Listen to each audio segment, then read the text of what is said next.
बड़ा सम्मान जो है आपको दिया जाता है। पहले तो मैं बहुत बहुत धन्यवाद बोलूँगी सरकार की, उन्होंने मुझे यहाँ बुलाया और जिस दिन मैं उनसे मिली उन्होंने काफ़ी समय दिया मुझे एंड उनसे बात करके उनसे मिलके बहुत अच्छा लगा मुझे एंड मेरे पेरेंट्स को उन्होंने टाइम दिया, मेरे कोच भी आए हुए थे उनको भी उन्होंने टाइम दिया, उनसे बात करी, उनको भी सम्मान दिया, उसके लिए बहुत बहुत धन्यवाद बोलूँगी और उन्होंने आज मुझे यहाँ पे बुलाया उसके लिए बहुत बहुत थैंक यू। और उन्होंने मेरे पेरेंट्स को भी बुलाया है, काफ़ी लोग भी आए हैं मेरे साथ जी। और मध्य प्रदेश सरकार ने जो मुझे जो राशि दी है 1 करोड़ की, उसके लिए भी बहुत बहुत धन्यवाद। ऐसा लग रहा है वर्ल्ड कप जीतने के बाद कि अब मध्य प्रदेश की धरती पर हैं। ऑफ कोर्स देखा जाए कि वर्ल्ड कप अपने इंडिया में हुआ था, तो ऐसा जब ये न्यूज़ आया कि वर्ल्ड कप इंडिया में है तो ऑफ कोर्स सभी ज़्यादा लोगों को तो लग ही रहा होगा कि हम वर्ल्ड कप जीत जाएंगे क्योंकि पूरा सपोर्ट था हमें। देखा जाए कि स्टेडियम में देखा जाए पूरा स्टेडियम ब्लू दिखता था, पूरा इंडिया जर्सी में दिखता था क्राउड।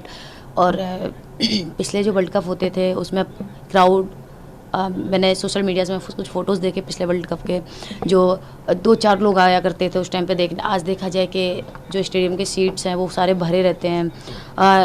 मुझे ऐसा लगता है कि लोग ऐसे भी आते हैं कि नहीं हम तो सिर्फ खड़े होकर देख लेंगे मैच, मतलब काफ़ी क्राउड देखा हमने और सिर्फ उनके मुँह से सिर्फ एक ही बात सुनी है कि इंडिया इंडिया जीतेगा, तो उनका पूरा सपोर्ट था हमें और हमें खुद पे ट्रस्ट था। हमें खुद के लिए तो ट्रॉफ़ी जीतना था बट हमें इंडिया के लिए ट्रॉफ़ी जीतना था क्योंकि इस बार वर्ल्ड कप इंडिया में था हमारे। क्योंकि युवा होने के नाते अब सवाल ये है कि लगातार देखा जा रहा है कि जो जैन जी हैं मतलब युवा हैं कहीं ना कहीं स्ट्रेस में रहते हैं, उनके लिए क्या कहेंगे? स्ट्रेस में रहते, तनाव में रहते, उनके लिए कोई संदेश है? प्लेयर्स के लिए स्ट्रेस, तनाव में तो भी रहते युवा हैं, है, कुछ देखे जा रहे हैं कि उनका क्या है कि वो थोड़ा मतलब देखा जाए सक्सेस इतनी जल्दी नहीं मिलती है। मुझे भी 6-7 साल लग गए हैं, तो अगर आप कोई काम कर रहे हैं तो उसमें भी टाइम लगता है और अगर कोई चीज़ कर रहे हैं तो रुकावटें ऑफकोर्स आएंगी।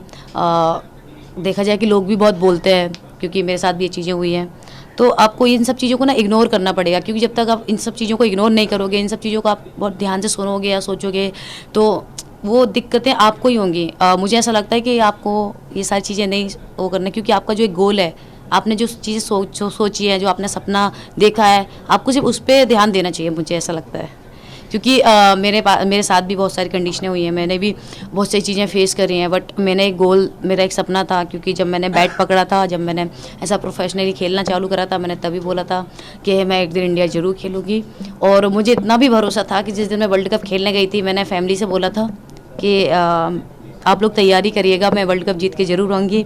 और जब हम लोग 3 मैच कंटिन्यू जो हारे वर्ल्ड कप के, उसके बाद भी जब हमारी बात हुई तब भी मैंने यही बोला था कि आप लोग टेंशन मत लीजिएगा, बस आप लोग तैयारी करिएगा, मैं वर्ल्ड कप ज़रूर लेके आऊँगी। एक जो यूथ है उसके लिए कोई एक और मैसेज अगर आप कोई संदेश, अच्छा संदेश उनके लिए बस ये है कि मतलब कुछ चीज़ें वो छोड़ देते हैं क्योंकि उनको लगता है ये चीज़ें नहीं होंगी। मेरे दिमाग में कभी ऐसी चीज़ आई नहीं है क्योंकि मेरे को काफ़ी लोगों ने बोला है बट ऐसा कभी मैंने सोचा नहीं है, मैंने पीछे मुड़ के नहीं देखी हैं चीज़ें क्योंकि पीछे जो चला गया उस पर हम कुछ नहीं कर सकते हैं। जो आगे है हम उसको पा सकते हैं, मुझे ऐसा लगता है। तो बस यही है कि आपने जो गोल एक सेट करा है आप उस पर सिर्फ उस पर ध्यान दीजिए, उसको पाने की कोशिश करिएगा।